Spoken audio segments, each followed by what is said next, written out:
السلام علیکم ورحمۃ اللہ وبرکاتہ۔ Welcome to Islamic minutes. محرم کا مہینہ آتے ہی مسلمانوں میں عبادت، روزوں اور مختلف اعمال کا سلسلہ بڑھ جاتا ہے۔ کچھ لوگ محرم میں خاص عبادات کرتے ہیں، کچھ مخصوص راتوں میں عبادت کرتے ہیں، کچھ خاص دعائیں یا رسومات اختیار کرتے ہیں۔ آج کا سوال یہ ہے کہ کیا محرم میں ایسی خاص عبادات واقعی قرآن و سنت سے ثابت ہیں، یا پھر وقت کے ساتھ ساتھ کچھ ایسی چیزیں شامل ہو گئی ہیں جو دین کا حصہ نہیں ہیں؟ کون سی عبادات سنت ہیں، کون سے اعمال جائز ہیں، اور کن چیزوں سے ہمیں بچنا چاہیے؟ آج ہم قرآن و حدیث کی روشنی میں اس بات کو جاننے کی کوشش کریں گے۔ سب سے پہلے یہ سمجھنا ضروری ہے کہ محرم اسلام میں ایک خاص مقام رکھتا ہے۔ یہ ان 4 مہینوں میں شامل ہے جنہیں اللہ تعالیٰ نے حرمت والا مہینہ قرار دیا ہے۔ حرمت والے مہینوں کا مطلب یہ ہے کہ ان کا احترام کیا جائے، گناہوں سے بچا جائے اور نیکیوں کی طرف زیادہ توجہ دی جائے۔ کیا محرم میں عبادت کی فضیلت زیادہ ہے؟ اسلام میں عمومی طور پر عبادت ہر وقت اہم ہے، لیکن کچھ اوقات اللہ نے خاص فضیلت عطا فرمائی ہے۔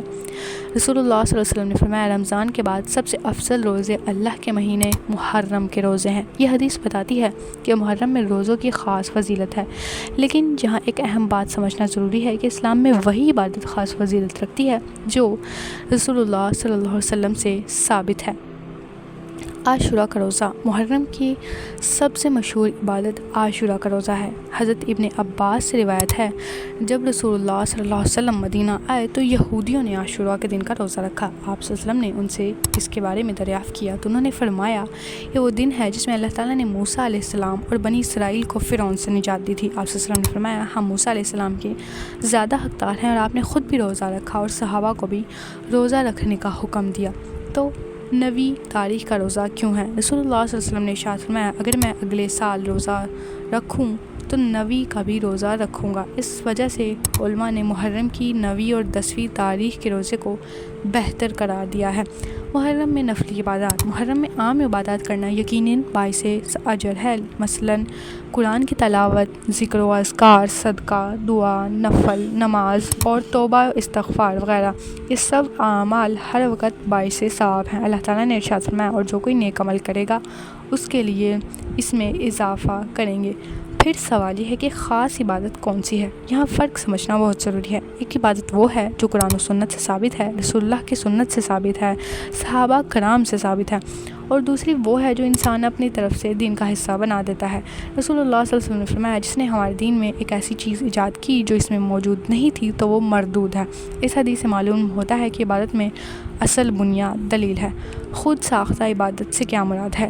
خود ساختہ عبادات سے مراد وہ اعمال ہیں جنہیں دین کا لازمی حصہ سمجھ لیا جائے، جبکہ ان کی کوئی واضح دلیل قرآن و سنت میں موجود نہیں ہے۔ مثال کے طور پر، اگر کوئی شخص کسی خاص رات کو خاص تعداد میں عبادت کو لازمی سمجھے یا کسی خاص طریقے کو دین کا مقرر کردہ طریقہ قرار دے تو اس کے لیے دلیل ضروری ہے۔ البتہ کوئی شخص عام نیکی کرے، دعا کرے، قرآن پڑھے تو یہ اچھی بات ہے۔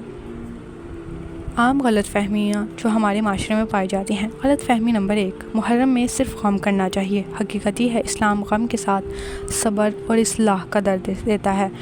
دوسری غلط فہمی، محرم میں ہر خاص عمل ثواب کا باعث ہے۔ حقیقت یہ ہے، ثواب کے لیے عبادت کا قرآن و سنت سے ثابت ہونا ضروری ہے۔ تیسری غلط فہمی، محرم صرف ایک تاریخی واقعہ کا نام ہے۔ حقیقت یہ ہے، یہ اللہ کا مقدس مہینہ، سنت کا مہینہ اور اصلاح کا موقع ہے۔